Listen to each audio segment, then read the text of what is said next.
ಆತ್ಮೀಯ ವಿದ್ಯಾರ್ಥಿಗಳೇ ಹಾಗೂ ಸ್ಪರ್ಧಾರ್ಥಿಗಳೇ, ಮತ್ತೆ ಎಂದಿನಂತೆ ಸಮಾಜ ವಿಜ್ಞಾನ ತರಗತಿಯನ್ನು ತೆಗೆದುಕೊಂಡು ಬಂದಿದ್ದೇನೆ. ಇವತ್ತು ಬಹಳ ಮುಖ್ಯವಾಗಿರ್ತಕ್ಕಂಥ ಒಂದು ಪಾಠ ವೇದಕಾಲದ ಸಂಸ್ಕೃತಿ. ವೇದಕಾಲದ ಸಂಸ್ಕೃತಿ ಭಾರತ ದೇಶದ ಸಂಸ್ಕೃತಿಯ ಪರಂಪರೆ ಪ್ರಾರಂಭ ಆಗಿರುವುದೇ ಈ ವೇದಕಾಲದ ಸಂಸ್ಕೃತಿಯಿಂದ. ಹಾಗಾಗಿ ಇವತ್ತು ನಾವು ಮುಖ್ಯವಾಗಿ ಪರೀಕ್ಷಾ ದೃಷ್ಟಿಯಿಂದ ಈ ಪಾಠ ಅಧ್ಯಯನ ಮಾಡುವುದು ಬಹಳ ಮುಖ್ಯವಾಗ್ತದೆ ಅಂತೇಳಿ ಭಾವಿಸಿ ಇವತ್ತು ವೇದಕಾಲದ ಸಂಸ್ಕೃತಿ ಬಗ್ಗೆ ನೋಡೋಣ ಅಂತ ಹೇಳ್ತಾ, ನೋಡ್ರಿ, ಮಧ್ಯ ಏಷ್ಯಾದಿಂದ ಆರ್ಯರ ಆಗಮನ. ಏಷ್ಯಾ ಖಂಡದ ಮಧ್ಯ ಭಾಗದಿಂದ ಈ ಆರ್ಯರು ಬರ್ತಾರೆ. ಯಾರು ಬರ್ತಾರೆ? ಆರ್ಯರು ಬರ್ತಾರೆ.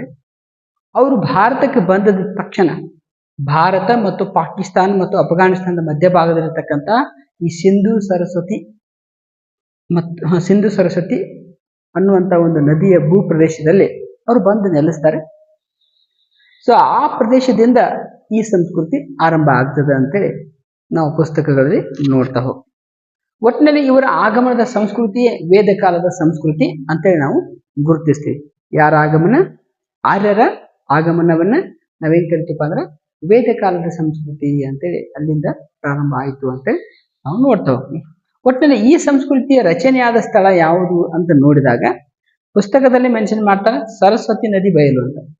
ಸರಸ್ವತಿ ನದಿ ಬಯಲು ಮತ್ತು ಗಂಗಾ ನದಿ ಬಯಲು, ಭಾರತದಲ್ಲಿ ಹರಿಯುವಂತಹ ಬಹಳ ಪವಿತ್ರವಾದ ನದಿ ಅಂತೇಳಿ ಕರೆಸಿಕೊಂಡಂತಹ ಉತ್ತರ ಭಾರತದ ಗಂಗಾ ನದಿ ಬಯಲು ಪ್ರದೇಶ ಅಂತೇಳಿ ನಾವು ನೋಡ್ತೀವಿ. ಇವೆರಡೂ ಸ್ಥಳಗಳಲ್ಲಿ ಏನಪ್ಪಾ ಅಂತಂದ್ರೆ ವೇದಕಾಲದ ಸಂಸ್ಕೃತಿ ಹುಟ್ಟಿತು ಅಂತೇಳಿ ನಾವು ಗಮನಿಸಬಹುದು. ನಂತರ ವೇದ ಅಂದ್ರೆ ಏನ ಅಂತ ನೋಡಿದಾಗ ಅದನ್ನು ನಾವೀಗ ಮಾತಾಡ್ತೀವಿ.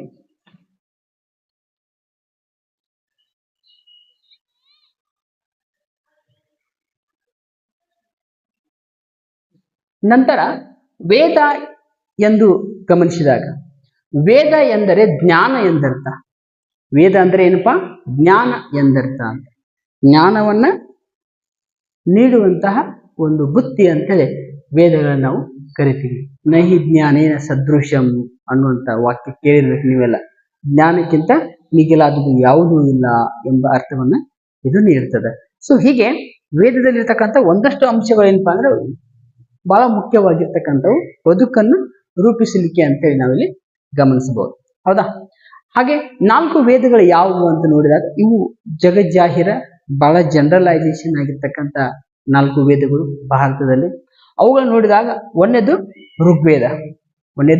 ಋಗ್ವೇದ, ಎರಡನೇದು ಯಜುರ್ವೇದ, ಮೂರನೇದು ಸಾಮವೇದ, 4ನೇದು ಅಥರ್ವಣ ವೇದ. ಇವು 4 ವೇದಗಳೇನಪ್ಪಾ ಅಂತ ಕೇಳಿದ್ರೆ ಭಾರತದ ಸಂಸ್ಕೃತಿ, ಸಂಗೀತ,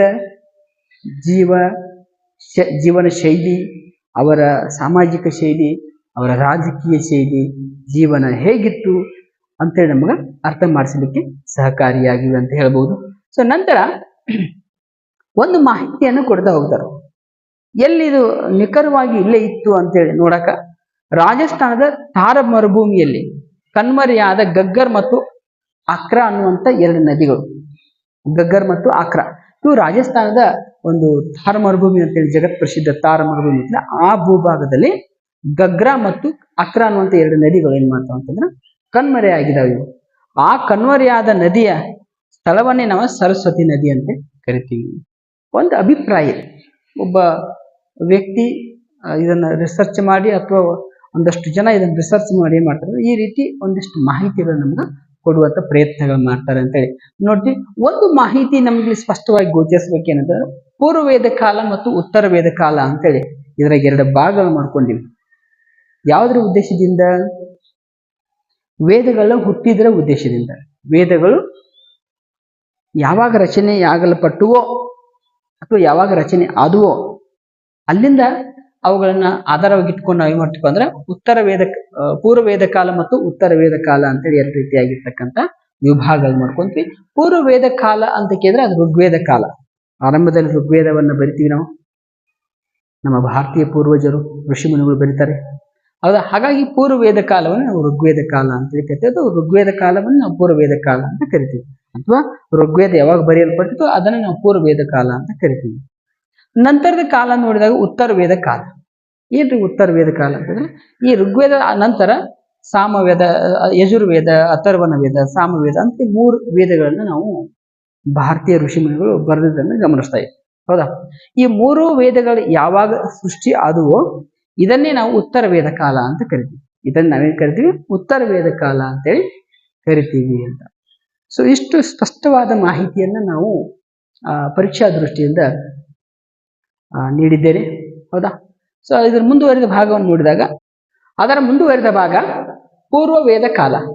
ಪೂರ್ವ ವೇದ ಕಾಲ ಅಂದ್ರೆ ಏನಪ್ಪಾ ಅಂತ ಕೇಳಿದ್ರೆ, ನಾನು ನಿಮಗ ಈಗ ಇದ ಅವಧಿಯೊಳಗನ ಹೋದ ಮೊದಲ ಆರಂಭದಾಗ ಹೇಳಿದ್ದೆ. ಏನಂತ ಹೇಳಿದ್ದೆ ಅಂತಂದ್ರೆ, ಯಾವುದು ಋಗ್ವೇದ ಕಾಲ ಅಥವಾ ಋಗ್ವೇದ ಬರೆಯಲ್ಪಡುವಂತಹ ಸಮಯವಾಗಿದೆಯೋ ಅದನ್ನು ಪೂರ್ವ ವೇದ ಕಾಲ ಅಂತ ಕರಿತೀವಿ. ಅಂದ್ರೆ ಋಗ್ವೇದ ಬರೆಯುವಂತ ಸಮಯ ಅಥವಾ ಒಂದು ಕಾಲಾವಧಿ ಐತ್ಲೆ ಅದನ್ನ ನಾವು ಪೂರ್ವ ವೇದ ಕಾಲ ಅಂತ ಕರಿತೀವಿ ಅಂತ ಹೇಳಿದ್ದೆ. ಹೌದಾ. ಆ ಸಮಯದಲ್ಲಿ ಇರ್ತಕ್ಕಂಥ ಸಾಮಾಜಿಕ ಜೀವನ ಹೆಂಗಿತ್ತು ಅಂತ, ಆ ಸಮಯದಲ್ಲಿ ಇರ್ತಕ್ಕಂಥ ಸಾಮಾಜಿಕ ಜೀವನ, ಆಗಿನ ಜನ ಹೆಂಗಿದ್ರು ಅಂತ ನೋಡ್ರಿ.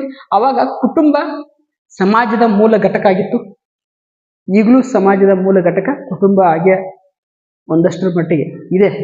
ಆದರೆ ಅವಾಗ ಸಮಾಜದ ಮೂಲ ಘಟಕ ಯಾವ್ದಾಗಿತ್ತು ಅಂದ್ರೆ ಕುಟುಂಬ ಆಗಿತ್ತು ಅಂತೇಳಿ ನಾವು ನೋಡ್ತೀವಿ. ಅಂದ್ರೆ ಕುಟುಂಬವೇ ಮೂಲ ಆಗಿತ್ತು, ಎಲ್ಲದಕ್ಕೂ ಆರಂಭ ಆಗಿತ್ತು. ಆಮೇಲೆ ತಂದೆ ಕುಟುಂಬದ ಮುಖ್ಯಸ್ಥನಾಗಿದ್ದ.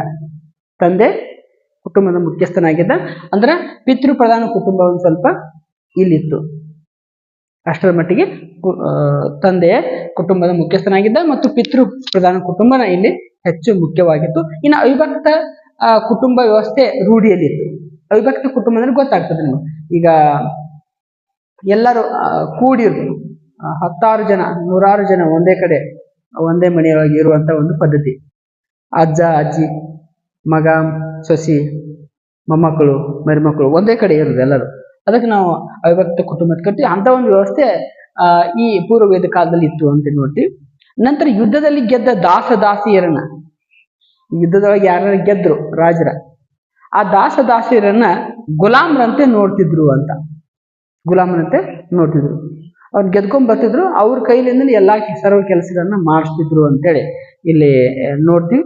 ಸೊ ಹಾಗಾಗಿ ಅವ್ರ ಕೈತೆ ಎಲ್ಲ ಕೆಲಸಗಳನ್ನ ಮಾಡಿಸ್ತಿದ್ರು. ಇಂಥ ಒಂದು ಪದ್ಧತಿ ಈ ವ್ಯವಸ್ಥೆ ಒಳಗಿತ್ತು. ಹೌದಾ. ಸೊ ನಂತರ ಇದ್ರ ಮುಂದುವರಿದ ಭಾಗ ಸ್ತ್ರೀಯರ ಸ್ಥಾನಮಾನ ಹೇಗೆ ಅಂತ. ಏನ್ ಹೇಳ್ರಿ, ಸ್ತ್ರೀಯರ ಸ್ಥಾನಮಾನ ಈ ಒಂದು ಪೂರ್ವ ವೇದ ಕಾಲದಲ್ಲಿ ಹೇಗಿತ್ತು ಅಂತೇಳಿ ನಾವು ನೋಡಿದಾಗ ಅದು ಬಹಳ ಶೋಚನೀಯ ಅನ್ನುವಂಥದ್ದೇನಿಲ್ಲ, ಬಹಳ ಚೆನ್ನಾಗಿರ್ತಕ್ಕಂಥ ಒಂದಷ್ಟು ವಿಚಾರಗಳನ್ನ ಇಲ್ಲಿ ನಾವು ನೋಡ್ತೀವಿ. ಸ್ತ್ರೀಯರ ಸ್ಥಾನಮಾನವನ್ನು ನಾವು ಅಭ್ಯಾಸ ಮಾಡಿದಾಗ ಸೂಕ್ತ ಸ್ಥಾನಮಾನ ಇತ್ತು. ಆಗಿನ ಕಾಲಕ್ಕೆ ಸ್ತ್ರೀಯರಿಗೆ ಸೂಕ್ತ ಸ್ಥಾನಮಾನ ಇತ್ತು. ಮಹಿಳೆಯರನ್ನ ಬಹಳ ಗೌರವದಿಂದ ಕಾಣುವಂತ ಒಂದು ಪದ್ಧತಿ ಈ ಪೂರ್ವ ವೇದ ಕಾಲದಲ್ಲಿ ಇತ್ತು ಅಂತೇಳಿ ನಾವು ನೋಡ್ತೀವಿ. ನಂತರ ರಾಜಕೀಯ ಸಂಸ್ಥೆಗಳಲ್ಲೂ ಸ್ತ್ರೀಯರು ಭಾಗವಹಿಸ್ತಿದ್ರು. ಈ ಉದಾಹರಣೆಗೆ ಸಭಾ ಸಮಿತಿ, ಆಮೇಲೆ ವಿಧಾತ್ ಅನ್ನುವಂಥ ಸಮಿತಿಗಳು ಅವಾಗಿದ್ದು. ವಿಧಾತ್ ಅನ್ನುವಂಥ ಸಂಸ್ಥೆಗಳು ಆಗಿನ ಕಾಲಕ್ಕೆ ಇದು. ಸಭಾ ಸಮಿತಿ ಮತ್ತು ವಿಧಾತ್ ಅನ್ನುವಂಥ 3 ರಾಜಕೀಯ ಸಲಹೆ ನೀಡುವ ಸಂಸ್ಥೆಗಳು ಇದ್ವು. ರಾಜಕೀಯವಾಗಿ ಸಲಹೆಗಳನ್ನ ನೀಡುವಂತ ಸಂಸ್ಥೆಗಳು ಇವೆಲ್ಲ ರಾಜನಿಗೆ ಸಲಹೆಗಳನ್ನ ನೀಡ್ತಿದ್ವು. ಅಂತ ಒಂದು ಸಂಸ್ಥೆಗಳಲ್ಲಿ ಈ ಮಹಿಳೆಯರು ಭಾಗವಹಿಸ್ತಿದ್ರು ಅಂತ. ನಂತರ ವಿಧವಾ ವಿವಾಹ ಆಚರಣೆ ಇತ್ತು. ಈಗ ಗಂಡ ಸತ್ತ ಅಂತಂದ್ರೆ ಹೆಂಡತಿ ಮತ್ತೊಂದು ಮದುವೆ ಆಗಕ್ಕ ಅವಕಾಶ ಇತ್ತು. ಅಂತ ಒಂದು ಪದ್ಧತಿ ಇತ್ತು ಅಂತ.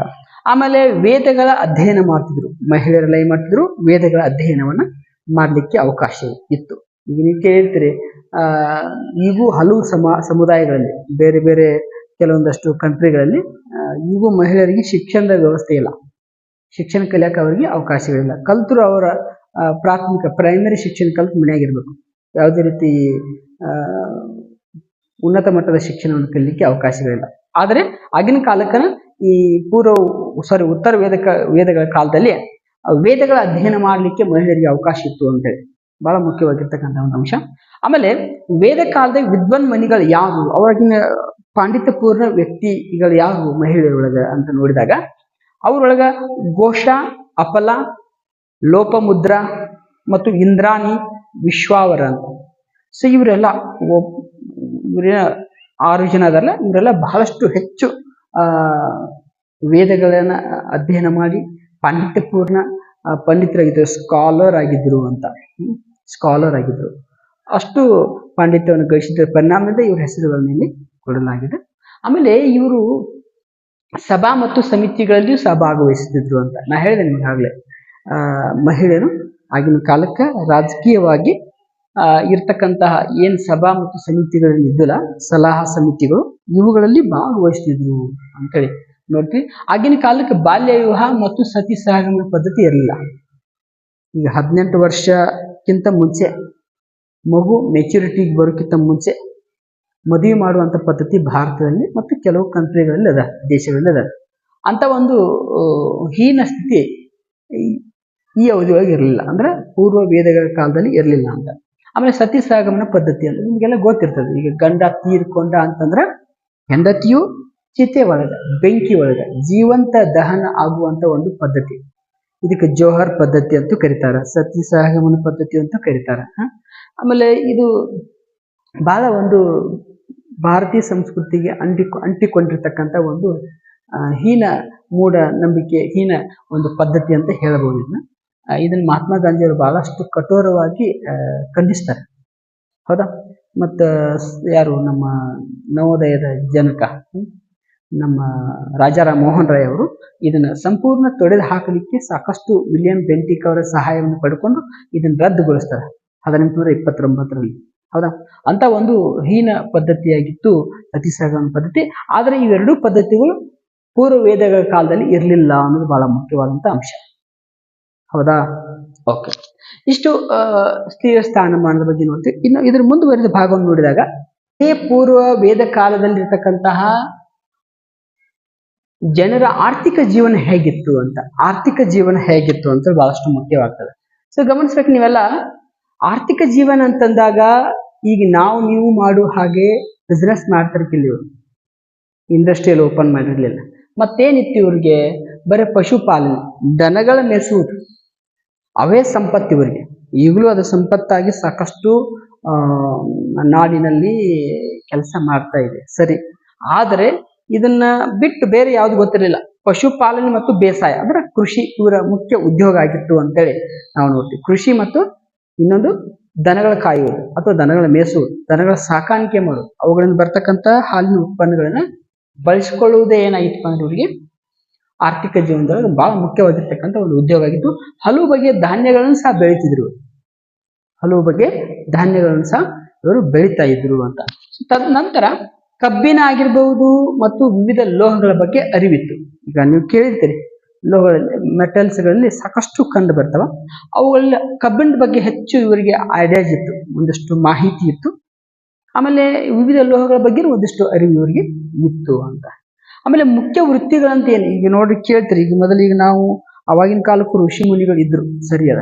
ಆದರೆ ಈಗ ಶಿಕ್ಷಕ, ಶಾಲೆ, ವಿದ್ಯಾರ್ಥಿ, ಶಾಲಾ ಕೊಠಡಿಗಳು, ಶಾಲಾ ಆವರಣ ಅಂತ ಎಲ್ಲ ಮಾಡಿದೀವಿ. ಅವಾಗಿನ ಕಾಲಕ್ಕೆ ಇವೆಲ್ಲ ಇರಲಿಲ್ಲ. ಆಮೇಲೆ ಅವಾಗ ಏನಿತ್ತು ಅಂತ ನೋಡಿದಾಗ ಮುಖ್ಯ ವೃತ್ತಿಗಳಿದ್ವು ಒಂದಷ್ಟು. ಉದಾಹರಣೆಗೆ ಕೃಷಿ ಇತ್ತು, ವೈದ್ಯಕೀಯ ವ್ಯವಸ್ಥೆ ಇತ್ತು, ಆಮೇಲೆ ಪುರೋಹಿತ ಶಾಹಿ ವರ್ಗ ಇತ್ತು ಅವಾಗಿನ ಕಾಲ. ಅಂದ್ರೆ ಈಗೇನ ಮಂತ್ರ ಪಠಣಗಳನ್ನ ಮಾಡುವುದು, ಮಂತ್ರಗಳನ್ನ ಹೇಳುವುದು, ಯಜ್ಞಯಾಗಾದಿಗಳನ್ನ ಮಾಡುವುದು ಇವ್ರ ಕೆಲಸ ಆಗಿತ್ತು. ವೈದ್ಯಕೀಯ ಅಂತಂದ್ರೆ ನಿಮ್ಗೆ ಗೊತ್ತಾಗ್ತದೆ. ಉದಾಹರಣೆಗಾಗಿ ಮಾನವನಲ್ಲಿ ಏನೇನು ಸಮಸ್ಯೆಗಳದಾವ, ಉದಾಹರಣೆಗಾಗಿ ಅನಾರೋಗ್ಯ ಬಂದಾಗ ಅವುಗಳನ್ನು ಪರಿಹರಿಸಲಿಕ್ಕೆ ವೈದ್ಯಕೀಯ ವ್ಯವಸ್ಥೆ ಇತ್ತು. ನಂತರ ಕೃಷಿ ಅಂತೂ ಇತ್ತೇ ಇತ್ತು, ಅದು ಇರಲೇಬೇಕು, ಯಾಕಂದ್ರೆ ಅದು ಉತ್ಪಾದನಾ ವರ್ಗದ. ಸೊ ಹಾಗಾಗಿ ಇದು ಕೃಷಿ ಬಹಳ ಮುಖ್ಯವಾಗಿತ್ತು ಅಂತ. ಈಗಲೂ ಕೃಷಿ ಬಹಳಷ್ಟು ಮುಖ್ಯವಾಗಿದೆ ಅಂತೇಳಿ ನಾವು ನೋಡ್ತೀವಿ. ಇನ್ನು ಹಸುಗಳನ್ನ ಸಂಪತ್ತು ಎಂದು ಕರಿತಿದ್ರು ಈ ಕಾಲದಲ್ಲಿ. ಹಸುಗಳನ್ನ ಏನ್ ಕರಿತೀವಿ ಅಂದ್ರೆ ಸಂಪತ್ತು ಅಂತ ಅವ್ರು ಘೋಷಣೆ ಮಾಡ್ತೀವಿ. ಈ ಹಂಗೆ ನಾವು ಬಂಗಾರ, ಬೆಳ್ಳಿ, ಆಮೇಲೆ ಭೂಮಿಯಿಂದ ನಾವು ಸಂಪತ್ತು ಅಂತ ಕನ್ವರ್ಟ್ ಮಾಡ್ತೀವಿ ಅಂತ ಅಂತೀವಿ, ಕರಿತೀವಿ. ಹಾಗೆ ಅವರು ಹಸುಗಳನ್ನ ಸಂಪತ್ತು ಅಂತ ಕರಿತೀವಿ. ಯಾರ ಕಡೆ ಹೆಚ್ಚು ಹಸುಗಳ ಅವರೇ ರಾಜ ಆಗ್ತಿದ್ರು ಆಗಿನ ಕಾಲ ಸಾಮಾನ್ಯವಾಗಿ. ಆಮೇಲೆ ಹಸುಗಳಿಗಾಗಿ ಯುದ್ಧವೇ ನಡೀತಿತ್ತು ಒಂದೊಂದ್ಸತಿ. ಹಸುಗಳಿಗಾಗಿ ಯುದ್ಧವೇ ನಡೀತಿತ್ತು. ಹೆಂಗೆ ನಾವು ಭೂಮಿಗಾಗಿ ಯುದ್ಧ ಮಾಡ್ತೀವಿ, ಆಮೇಲೆ ಪೆಟ್ರೋಲ್ಗಾಗಿ ಯುದ್ಧ ಮಾಡ್ತಾ ಇದ್ವಿ. ಇತ್ತೀಚೆಗೆ ಪೆಟ್ರೋಲ್ ಮತ್ತು ಡೀಸೆಲ್ಗಳಿಗಾಗಿ ನಾವು ಯುದ್ಧ ಮಾಡ್ತಾ ಇದ್ವಿ, ನಮಗೆ ಜಾಸ್ತಿ ಕೊಡ್ರಿ ಅಂತ ಹೇಳಿ. ಅಮೆರಿಕ ಮತ್ತು ಇರಾನ್ ಯುದ್ಧ ಯಾಕೆ ಆಗ್ತಾ ಇದೆ? ಇದ್ರ ಸಂಬಂಧ ಆಗ್ತಾ ಇದೆ. ಸೊ ಈ ತರ ಏನಪ್ಪಾ ಅಂತಂದ್ರ ನಾವು ಮಾಹಿತಿಗಳನ್ನ ಇಲ್ಲಿ ನೋಡ್ತಾ ಹೋಗ್ತೀವಿ. ಇದು ಆರ್ಥಿಕ ಜೀವನಕ್ಕೆ ಸಂಬಂಧಪಟ್ಟ ಹಾಗೆ ಒಂದಷ್ಟು ಅಂಶಗಳನ್ನು ಇಲ್ಲಿ ಪರೀಕ್ಷಾ ದೃಷ್ಟಿಯಿಂದ ನಾನು ನೋಡ್ತಾ ಇದ್ದೀನಿ. ಇದು 3 ಮಾರ್ಕ್ಸಿಗೆ ಇದನ್ನ ಕೇಳುವ ಸಾಧ್ಯತೆ ಅದ. GPSTRಗಳಲ್ಲಿ 3 ಮಾರ್ಕ್ಸಿಗೆ ಇಂತಹ ಪ್ರಶ್ನೆಗಳನ್ನ ಕೇಳ್ತಾ ಇರ್ತಾರೆ. ಒಂದಷ್ಟು ಗಮನಿಸಿ ಇದನ್ನ ನಾವು ಹೆಚ್ಚು ತಯಾರಿ ಮಾಡಿಕೊಳ್ಳುವುದು ಅಗತ್ಯತೆ ಇದೆ ಅಂತೇಳಿ ನಾನು ಭಾವಿಸ್ತೀನಿ. ಇನ್ನು ಇದರ ಮುಂದುವರೆದ ಭಾಗ ಏನಂತ ಕೇಳಿದ್ರೆ ರಾಜಕೀಯ ಜೀವನ ಹೇಗಿತ್ತು, ಪೂರ್ವ ವೇದ ಕಾಲದಲ್ಲಿ ರಾಜಕೀಯ ಜೀವನ ಹೇಗಿತ್ತು ಅಂತೇಳಿ ನೋಡಿ. ರಾಜ ಆರ್ಯರ ಬಣ್ಣದ ಮುಖ್ಯಸ್ಥನಾಗಿದ್ದ. ರಾಜ ಏನಾಗಿದ್ದ? ಆರ್ಯ ಬಣ್ಣದ ಮುಖ್ಯಸ್ಥನಾಗಿದ್ದ. ಈ ಆರ್ಯ ಬಣ್ಣದ ಮುಖ್ಯಸ್ಥನ ರಾಜನ್ ಅಂತ ಕರಿತಿದ್ರು. ಏನ್ ಕರಿತಿದ್ರು ಹೇಳ್ರಿ? ರಾಜನ್ ಎಂದು ಕರಿತಿದ್ರು. ಆರ್ಯರ ಬಣದ ಮುಖ್ಯಸ್ಥನನ್ನ ರಾಜನ್ ಅಂತ ಕರಿತಿದ್ರು. ಈತ ಸರ್ವಾಧಿಕಾರಿ ಆಗಿರ್ಲಿಲ್ಲ, ಡಿಕ್ಟೇಟರ್ ಆಗಿರ್ಲಿಲ್ಲ. ಇವನ ಆಡಳಿತ ಡಿಕ್ಟೇಟರ್ಶಿಪ್ ಆಗಿರ್ಲಿಲ್ಲ. ಈತ ಸಭಾ ಮತ್ತು ಸಮಿತಿ ಮತ್ತು ವಿಧಾತ್ ಅನ್ನುವಂಥ ಸಂಸ್ಥೆಗಳ ಸಹಾಯವನ್ನು ಪಡ್ಕೊಂಡು ತನ್ನ ರಾಜ್ಯಭಾರವನ್ನ ಮಾಡ್ತಿದ್ದ ಅಂತೇಳಿ ಮಾಹಿತಿ ಸಿಗ್ತದ. ಆಮೇಲೆ ರಾಜತ್ವ ವಂಶ ಪಾರಂಪರ್ಯವಾಗಿರ್ಲಿಲ್ಲ. ಕೇಳಿರ್ತೀರಿ ನೀವೆಲ್ಲ. ಈಗ ಜವಾಹರ್ಲಾಲ್ ನೆಹರು ಆದ ತಕ್ಷಣ ಇದು ಪ್ರಜಾಪ್ರಭುತ್ವ ವ್ಯವಸ್ಥೆ ಆದ್ರೂ ಹಂಗ ನಡೆದೈತೆ ಹೇಳಾಕತ್ತ ಅನಿಸ್ತೀನಿ. ಜವಾಹರ್ಲಾಲ್ ನೆಹರು ಆದ ತಕ್ಷಣ ಇಂದಿರಾ ಗಾಂಧಿ ಬಂದು, ಇಂದಿರಾ ಗಾಂಧಿ ಆದ ತಕ್ಷಣ ಅವನ ಮಗ ರಾಜೀವ್ ಗಾಂಧಿ ಬಂದು, ರಾಜೀವ್ ಗಾಂಧಿ ಆದ ತಕ್ಷಣ ಮತ್ತೆ ಯಾರು ಹಂಗ ಮುಂದೆ ಅವ್ರ ಮನ್ಯಾಗ ಕಂಟಿನ್ಯೂ ಏನ್ ಬರ್ತಾರಲ್ಲ, ಒಂದೇ ಕುಟುಂಬದಿಂದ ಬಂದದ್ದ ಒಂದು ಅಧಿಕಾರ ಶಾಹಿ ವರ್ಗ ಇರ್ತೈತ್ಲ, ಅಂತದ ನಾವು ವಂಶ ಪಾರಂಪರ್ಯ ಇರ್ತೀವಿ. ಬಟ್ ಇಲ್ಲಿ ಹಂಗ ಇರ್ಲಿಲ್ಲ ಅಂತ, ಆ ತರ ವ್ಯವಸ್ಥೆ ಇರಲಿಲ್ಲ. ಎಲ್ಲಿ?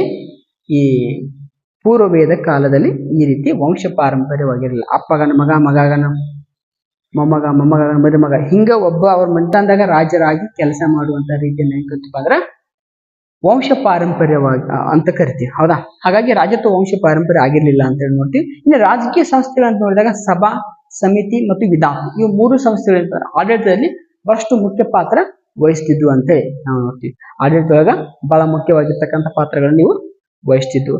ನಂತರ ರಾಜ ಹಿರಿಯರ ಸಲಹೆ ಪಡೆದು ತೀರ್ಮಾನ ನೀಡುವಂತ ಒಬ್ಬ ನ್ಯಾಯಾಧೀಶನಾಗಿದ್ದ. ರಾಜ ಏನಾಗಿದ್ದಪ್ಪ ಅಂತ ಕೇಳಿದ್ರೆ ಹಿರಿಯರ ಸಲಹೆಗಳನ್ನು ಪಡ್ಕೊತಿದ್ದ. ಯಾವ ಹಿರಿಯರು? ಇಲ್ಲಿ ಹೇಳಿದ ನಿಮಗೆ ಸಭಾ, ಸಮಿತಿ ಮತ್ತು ವಿಧಾನ ಅನ್ನುವಂತ 3 ಜನ, 3 ಒಂದು ಸಂಸ್ಥೆಗಳಿದ್ರೆ ಆ ಸಂಸ್ಥೆಗಳಿರ್ತಕ್ಕಂಥ ಹಿರಿಯರ ಒಂದು ಸಹಾಯವನ್ನು ಪಡ್ಕೊಂಡು ಏನ್ ಮಾಡ್ತಿದ್ಪ ಅಂದ್ರೆ ಆತ ನ್ಯಾಯ ನಿರ್ಣಯ ಮಾಡ್ತಿದ್ದ. ಅಥವಾ ಅವನ ಒಂದಷ್ಟು ಸೀನಿಯರ್ ಸಿಟಿಜನ್ಸ್ ಇದ್ರಲ್ಲಿ ಅವನ ಕೈಯೊಳಗೆ ಅವನಿಗೆ ಸಲಹೆಗಳನ್ನ ನೀಡಲಿಕ್ಕೆ ಅವ್ರ ಸಹಾಯ ಪಡ್ಕೊಂಡು ಈತ ಏನ್ ಮಾಡ್ತಿದ್ಪ ಅಂದ್ರೆ ನ್ಯಾಯಾಧೀಶನಾಗಿ ಕೆಲಸ ಮಾಡ್ತಿದ್ದ. ಇನ್ನು ರಾಜನ ಕರ್ತವ್ಯ ಏನಿತ್ತು ಅಂತ ಕೇಳಿದ್ರೆ ಜೀವ ರಕ್ಷಣೆ ಮಾಡೋದು, ಸ್ವತ್ತನ್ನು ರಕ್ಷಣೆ ಮಾಡಬೇಕಾಗಿತ್ತು, ದನ ಕರುಗಳನ್ನು ರಕ್ಷಣೆ ಮಾಡಬೇಕಾಗಿತ್ತು. ಅಷ್ಟೇ ಅಲ್ಲ, ಆತ ಜನ ಕಲ್ಯಾಣವನ್ನು ಮಾಡಬೇಕಾಗಿತ್ತು, ಜನರ ಕಲ್ಯಾಣವನ್ನು ಸಹ ಆತ ಮಾಡಬೇಕಾಗಿತ್ತು. ಇದೆಲ್ಲವೂ ಏನಪ್ಪಾ ಅಂತ ಕೇಳಿದ್ರೆ ರಾಜನ ಕರ್ತವ್ಯಗಳು, ರಾಜನ ಒಂದು ಅಧಿಕಾರ ವ್ಯವಸ್ಥೆ ಹೀಗಿತ್ತು ಅಂತ ನೋಡ್ತೀವಿ. ಹೀಗಾಗಿ ರಾಜಕೀಯ ವ್ಯವಸ್ಥೆಯನ್ನು ನೋಡಿದಾಗ ರಾಜಕೀಯ ಜೀವನ ಈ ರೀತಿ ಪೂರ್ವ ವೇದಗಳ ಕಾಲದಲ್ಲಿ ಇತ್ತು ಅಂತೇಳಿ ನಾವು ಗಮನಿಸಬಹುದು ಅಂತ. ಹೌದಾ? ನೆಕ್ಸ್ಟ್ ಇದ್ರ ಮುಂದುವರೆದ ಭಾಗವನ್ನು ನೋಡಿ, ಧಾರ್ಮಿಕ ಜೀವನವನ್ನು ತೆಗೆದುಕೊಂಡಾಗ ದೇವತೆಗಳ ಆರಾಧನೆ ಇವರು ಮಾಡ್ತಿದ್ರು ಅಂತ. ಏನ್ ಮಾಡ್ತಿದ್ರು? ದೇವತೆಗಳ ಆರಾಧನೆ ಮಾಡ್ತಿದ್ರು. ಆಮೇಲೆ ದೇವರುಗಳು ಯಾರು? ಇವರ ದೇವರುಗಳು ಯಾರು ಅಂತ ನೋಡಿದಾಗ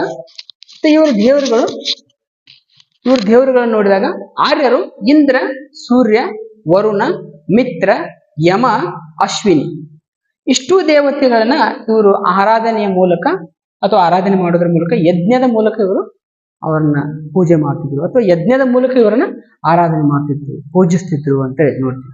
ನೋಡ್ರಿ, ಯಾರು ಹೇಳ್ರಿ?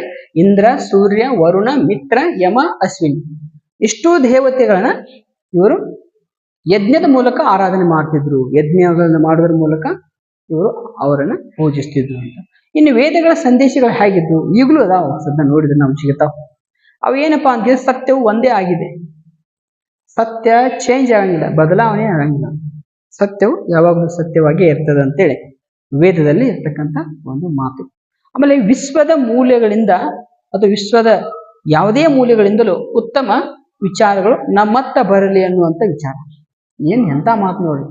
ಜಗತ್ತಿನ ಯಾವುದೇ ಮೂಲೆಯಲ್ಲಿ ಇರಲಿ, ಆ ಒಂದು ಉನ್ನತವಾದ ವಿಚಾರ ನಮ್ಮ ಕಡೆ ಬರಲಿ, ನಮ್ಮ ಹತ್ತಿರ ಬರಲಿ, ಆ ವಿಚಾರವನ್ನು ಸ್ವೀಕಾರ ಮಾಡ್ತೀವಿ ಅಂತೇಳಿ ವೇದಗಳು ಹೇಳ್ತಾವ.